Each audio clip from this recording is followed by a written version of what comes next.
தோஷங்கள் நீக்கும் பிரதோஷம் சிவன் நஞ்சுண்டதால் வந்த நேரம்.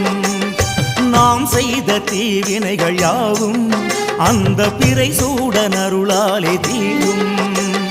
நாரணன் விடையாக நந்தியின் கொம்பிடையில் சிவனாடும் நேரம் இது.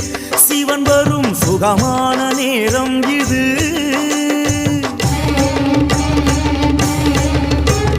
கருணாகரன் சுத்த சிவமானவன் கருணை பொழிகின்ற நேரம் இது. வரம் தருகின்ற நேரம் இது. நந்தீஸ்வரா அய வந்தே